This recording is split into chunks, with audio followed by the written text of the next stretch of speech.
Halo Sobat Manhwa, selamat datang di konten yang jarang-jarang ini, yaitu melanjutkan cerita kultivasi lewat HP part yang ke-20. Di part sebelumnya, Zhou Wen berhasil menyelamatkan Xiaolu dan mendapatkan mentor baru. Dan di part kali ini, Zhou Wen membangkitkan kekuatan baru yang membuatnya hampir mati. Lalu Zhou Wen juga terlibat pertarungan yang sengit melawan monster tingkat epik bersama ketiga seniornya. Gimana keseruannya? Tanpa basa-basi lagi, langsung pasang headset dan kita gaskan ke ceritanya di Manhwa Period.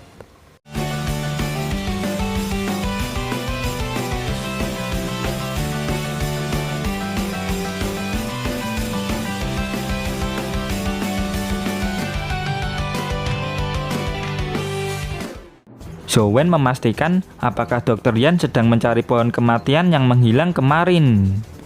Dr. Yan mengiyakannya. Dia membutuhkan kekuatan pohon tersebut.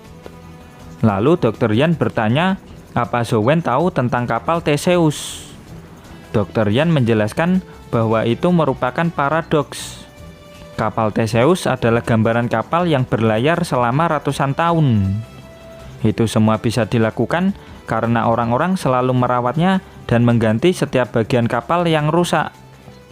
Pada akhirnya, semua bagian kapal yang lama akan digantikan dengan bagian kapal yang baru. Menurutmu, kapal tersebut tetap kapal Theseus atau kapal baru? Jawabannya simpel. Itu semua tergantung dari pemiliknya. Jika kapal Theseus hanyalah alat bagi pemiliknya, mau dirombak seperti apapun dan berlayar selama apapun, kapal tersebut tetap akan menjadi kapal Theseus. Hal ini memiliki kesamaan hubungan antara tubuh dan kesadaran, yaitu jiwa. Kesadaran diibaratkan sebagai pemilik, dan tubuh diibaratkan sebagai kapal Theseus. Badai dimensi memberikan kesempatan bagi umat manusia untuk berkembang. Namun hal itu juga membuat manusia berada di titik terendahnya.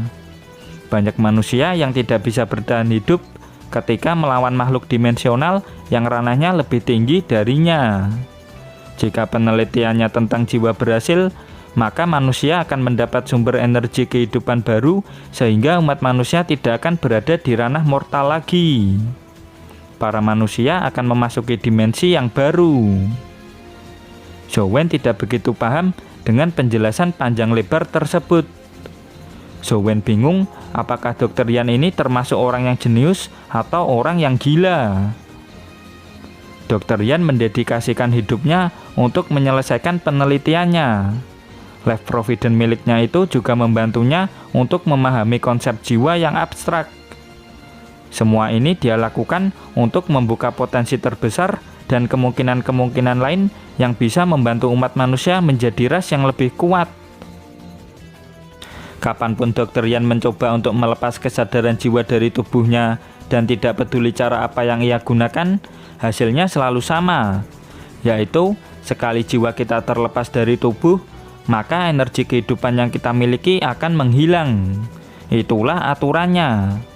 Namun para mahasiswa yang menjadi korban pohon kematian bisa mematahkan aturan ini. Pohon kematian yang ditemukan Zhou Wen dan kawan-kawan waktu itu menyimpan kekuatan yang diinginkan sama Dr. Yan. Jadi menurutmu, aku melakukan sesuatu terhadap pohon tersebut? Tanya Zhou Wen. Dr. Yan mengiyakannya. Dia yakin kalau variabel penyebab hilangnya pohon kematian di kota kematian pasti disebabkan oleh para mahasiswa yang menemukannya. Dan di saat yang sama, variabel yang bisa menyelamatkan para korban tersebut hanya ada 2 orang, yaitu Zhou Wen dan Jing An. Dengan ini bisa disimpulkan bahwa Zhou Wen lah penyebab hilangnya pohon kematian karena sama-sama termasuk ke dalam 2 variabel tersebut.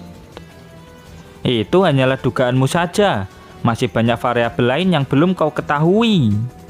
Belum menyelesaikan omongannya, Zhou Wen tidak bisa menggunakan skill di domain milik Dr. Yan ini.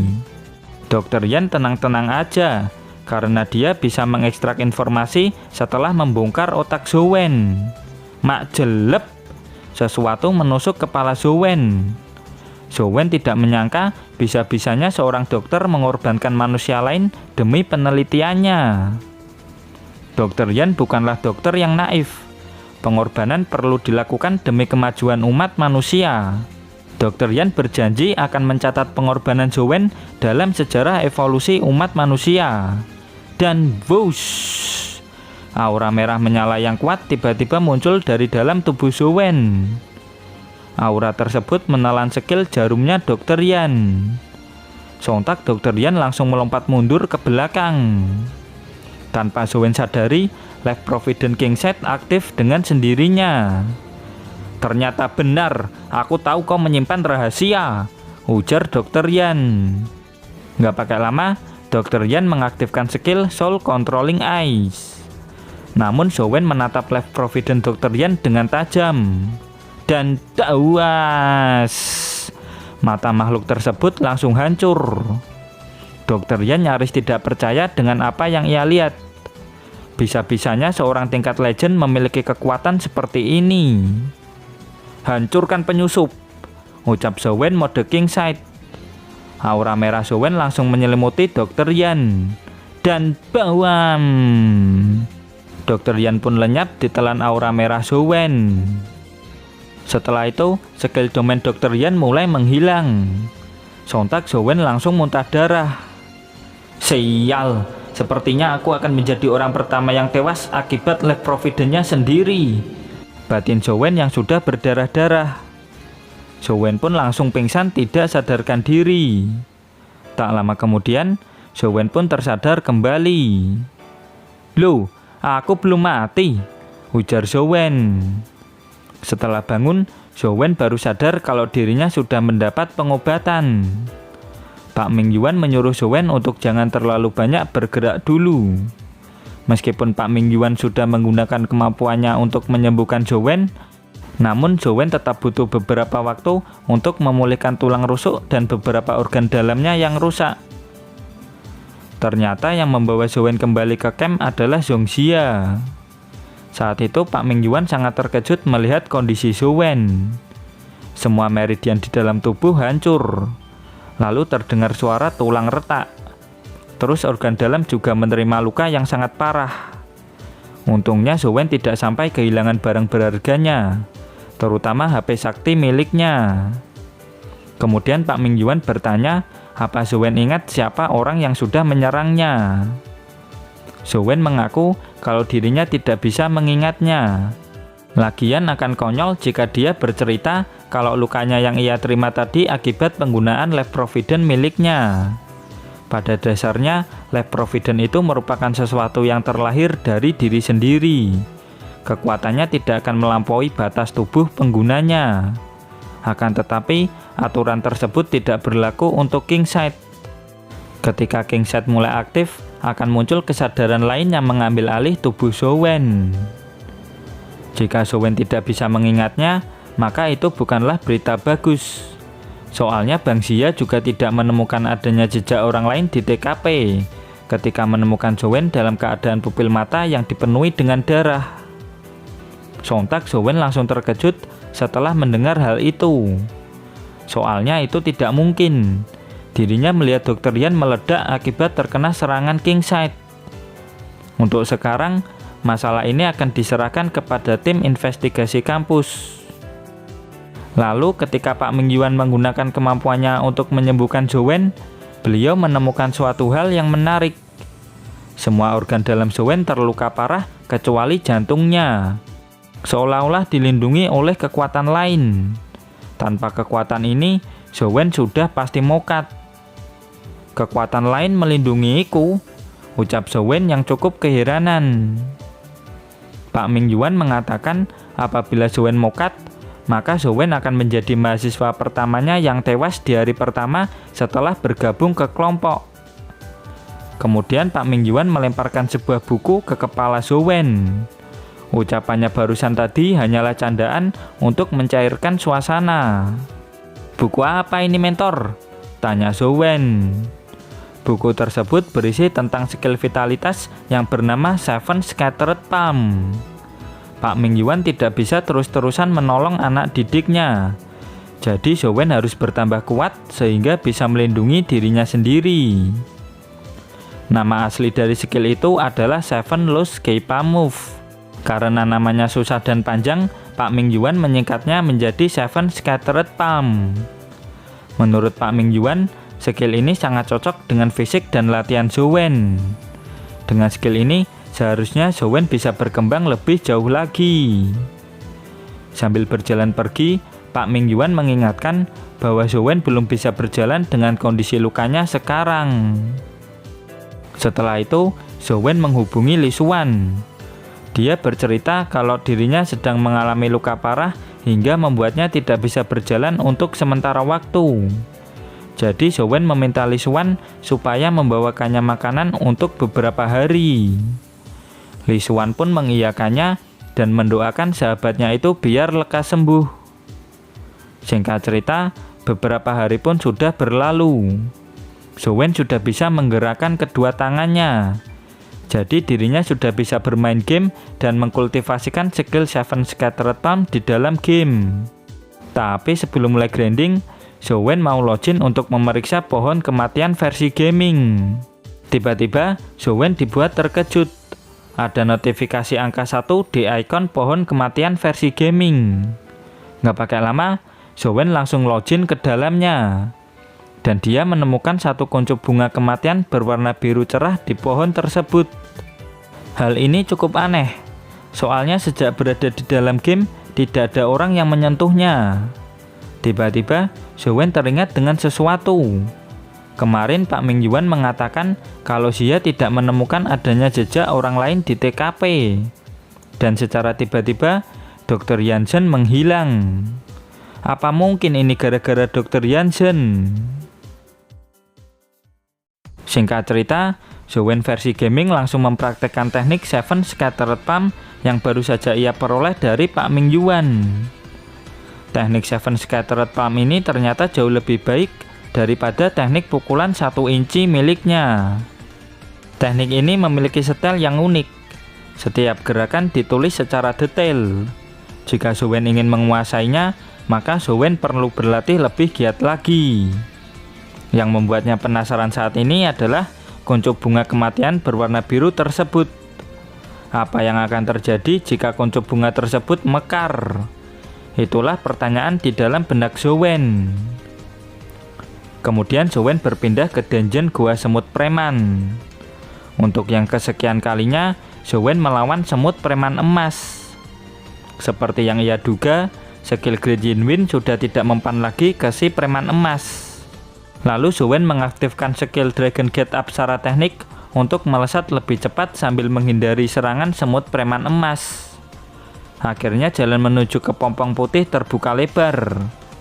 Namun tidak semudah itu. Preman emas langsung menghalangi Zhou-Wen.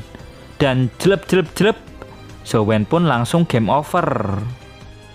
Sialan, dia terus-terusan melindungi kepompong putih itu. Umpat Zhou-Wen dengan kesal. Sumur naga dan sarang semut preman sama-sama memiliki kepompong yang misterius. Melawan semut aja dia kewalahan, apalagi melawan naga. Perjalanan Zhou-Wen untuk mengetahui rahasia kepompong tersebut masih cukup panjang.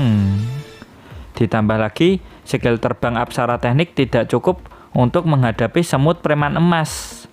Dia butuh skill terbang yang lebih kuat dari skill Apsara Teknik. Singkat cerita, Zhou-Wen pun minum obat yang sudah diracik sama Pak Ming Yuan. Rasa dari obat tersebut sangatlah pahit. Lalu Bang Yan bilang untuk jangan komplain. Berkat obat racikan Pak Ming Yuan inilah kondisi Zhou-Wen semakin hari semakin membaik. Sejujurnya, Zhou-Wen ingin bertemu Pak Ming Yuan karena ada sesuatu yang mau ia tanyakan. Namun Pak Ming Yuan pergi sama Bang Xia untuk menginvestigasi sumur naga dan tak lama lagi akan segera kembali. Kok bisa tanya-tanya padaku? Gini-gini aku itu orangnya berpengetahuan luas loh, ucap Bang Yan. Zhou-Wen baru ingat kalau Bang Jiang Yan lah yang memberitahu dirinya mengenai sejarah kota kematian. Lalu Zhou-Wen bercerita kalau dirinya sudah mempelajari skill terbang Apsara Teknik. Namun skill tersebut bukanlah skill yang benar-benar bisa membuatnya terbang. Tapi skill itu hanya bisa membuatnya melesat di udara. Dia butuh skill terbang paling cepat yang ada di tingkat legend. Apsara teknik merupakan skill pergerakan yang cukup bagus di tingkat legend. Tapi kalau Zowen ingin skill yang lebih cepat dari Apsara teknik, Bang Yan merekomendasikan satu skill, yaitu skill Sun Casing, yang berasal dari drop monster dimensional Casing Sunbird. Monster ini berada di sekitar kota Sunset. Kota Sunset? Apa itu ada hubungannya sama Universitas Sunset? Tanya Zowen. Kenapa kampus mereka bernama Universitas Sunset? Hal itu karena dari kampus ini mereka bisa melihat kota Sunset. Tiba-tiba Bang Xia datang dan berkata bahwa pada dasarnya sangat mustahil untuk membunuh Casing Sunbird. Bukan bermaksud untuk ikut campur, Bang Xia bertanya apa Zowen tahu letak kota Sunset yang sebenarnya. Zowen tidak tahu, tapi kata Bang Yan, tempat tersebut bisa terlihat dari kampus. Hal itu memang benar, lebih tepatnya berada di atas kampus. Kota Sunset sebenarnya kota hantu yang hanya bisa terlihat di langit ketika hari mulai maghrib. Lalu Casing Sunbird itu tidak punya kaki sehingga mereka selalu terlihat berterbangan di sekitar kota Sunset. Bang Xia menegaskan kalau mereka itu sangat cepat. Saking cepatnya lebih mudah mengalahkan peri daripada mengalahkan Casing Sunbird. Peri? Batin Zowen. Bang Yan tidak memberitahu Zowen mengenai peri tersebut karena Zowen bertanya tentang skill terbang terkuat di tingkat legend. Di Dungeon Dragon Gate Grotesque ada skill terbang yang lebih kuat dari Apsara teknik. Skill ini jauh lebih superior dari Apsara teknik. Skill tersebut bisa didapatkan di Dungeon Goa Peri dengan mengalahkan The Fairy yang merupakan monster tingkat epic. Sebenarnya Apsara Beast merupakan monster bawahannya The Fairy. Oleh karena itu, skill dari The Fairy pasti lebih kuat dan cepat ketimbang Apsara teknik. Meskipun begitu, Zowen tidak yakin bisa mengalahkannya. Tapi dengan senang hati, Bang Xia, Bang Haifeng, dan Bang Yan akan membantu Zowen mengalahkannya. Tentunya setelah Zowen pulih kembali. Nggak pakai lama, Bang Xia berlari ke Dungeon Goa Peri untuk pergi menginvestigasi tempat itu supaya perburuan mereka nanti berjalan dengan lancar. Bang Xia pergi sendirian. Nggak bahaya ta? Tanya Zowen. Bang Yan menyuruh Zowen untuk tidak terlalu mengkhawatirkannya. Bagaimanapun juga, The Fairy tidak akan bisa membunuh Bang Xia. Yang perlu Zowen lakukan sekarang adalah fokus memulihkan diri. Pahit bang, ucap Zowen. Beberapa hari kemudian, Zowen pun sudah pulih kembali. Bagus, kau sudah pulih sepenuhnya, ucap Pak Ming Yuan. Lalu Pak Ming Yuan bertanya, kenapa mereka berempat tiba-tiba minta libur. Bang Xia mengaku kalau mereka cuma mau mengakrabkan diri sama Zowen. Pak Ming Yuan merasa ada yang janggal. Namun dirinya tetap memperbolehkan keempat mahasiswanya ini untuk mengambil libur. Sontak Bang Xia langsung berteriak kegirangan. Mereka berempat pun langsung gas pergi ke Dungeon Dragon Gate Grotesque. Selama perjalanan ke sana, Zowen merasa khawatir karena ini adalah pertama kalinya dia melawan makhluk tingkat epik di dunia nyata. Lalu Zowen bertanya ke Bang Xia apa dirinya punya rencana. Ternyata Bang Xia tidak punya rencana apapun. Yang ada di otaknya cuman baku hantam. Kemudian Bang Haifeng menenangkan Zowen. Dirinya berkata kalau mereka berempat pasti bisa mengalahkannya. Singkat cerita, mereka sampai di dungeon Gua Teratai. Apsara Beast yang dilacak Bang Xia berada di tempat ini. Itu Apsara Beast. Kok kelihatan beda? Ujar Zowen. Bang Xia menerangkan kalau tanda di dahi Apsara Beast itu merupakan tanda kalau Apsara Beast ini adalah pengikutnya The Fairy. The Fairy tidak bisa melintasi celah dimensi, tapi dengan bantuan pengikutnya, The Fairy bisa melintasi celah dimensi. Oh, pantesan aku tidak pernah menemukannya ketika main game, batin Zowen. Lalu Bang Haifeng menyimpulkan jika mereka bisa membunuhnya, maka The Fairy akan muncul. Ketiga senior ini menawarkan Zowen pemanasan dulu dengan melawan Apsara Beast tersebut. Dengan senang hati, Zowen akan melakukannya. Dengan santai, Zowen berjalan mendekati Apsara Beast tersebut. Nggak pakai lama, Apsara Beast tersebut langsung menyerang Zowen. Namun Zowen mampu menghindari serangannya dengan sangat mudah. Zowen bisa menghindar dengan mudah karena sudah melawan makhluk ini berkali-kali di dalam game dungeon. Zowen pun mencoba skill Seven Scattered Palm bentuk pertama Clear Conscience. Dan dawas! Apsara Beast tersebut langsung mokat seketika. Bang Yan nggak nyangka kalau Zowen sudah menguasai Seven Scattered Palm secepat ini. Tiba-tiba Bang Xia merasa ada yang aneh. Dia menerangkan kalau tanda yang ada pada Apsara Beast yang satu ini sedikit berbeda. Tiba-tiba, suasana di sana langsung menjadi gelap. Ada sosok yang mengeluarkan bola hitam keemasan. Dia adalah The Fairy yang muncul karena Apsara Beast pengikutnya sudah dikalahkan. Tunggu dulu, kenapa Fairy itu berwarna hitam putih? Bukannya The Fairy seharusnya lebih berwarna? Batin Zowen yang mulai panik. Itu perimutan, semuanya hati-hati, teriak Bang Haifeng. Dan ting ting ting, Mutan Fairy mampu menangkis semua tembakan yang dilesatkan sama Bang Xia. Sasuga, monster mutan tingkat epik, peluru kristalku ditangkis semua.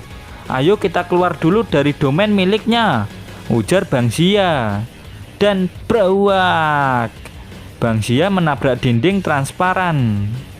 Itu adalah penghalang yang diciptakan sama perimutan sehingga Zowen dan ketiga seniornya tidak bisa kabur dari tempat itu. Mau nggak mau, mereka berempat harus mengalahkan perimutan tersebut. Bang Xia langsung mengaktifkan Left Provident miliknya. Begitu juga dengan Bang Haifeng dan Bang Yan. Di sisi Zowen, dirinya sudah memasang Lotus Gauntlet bersiap bertarung serius bersama ketiga seniornya. Perimutan langsung menyerang dengan selendang putihnya. Mereka berempat langsung meluncur ke arah perimutan sambil menghindari serangan selendangnya. Perimutan mulai bertarung dengan serius.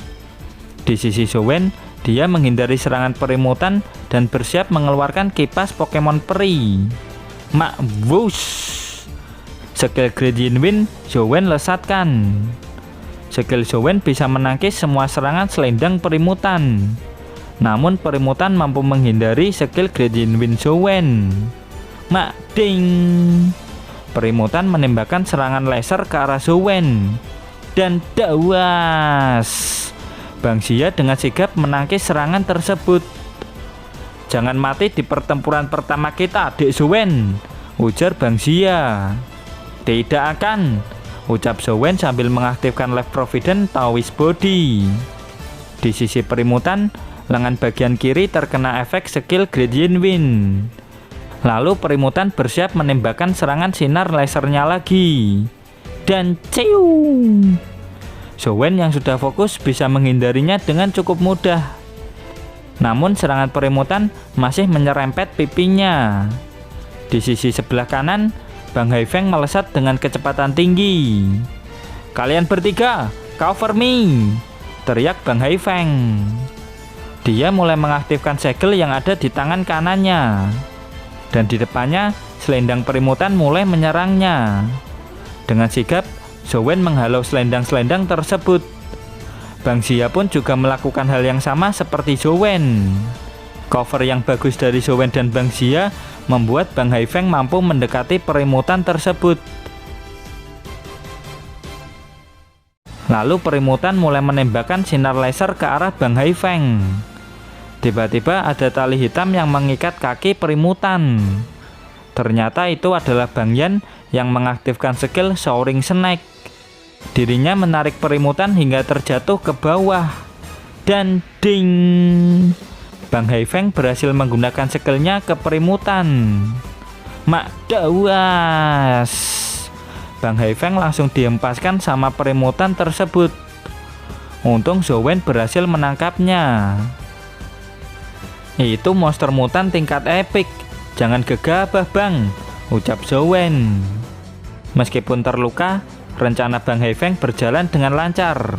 Skill Gravity Marking Suppression berhasil diaktifkan.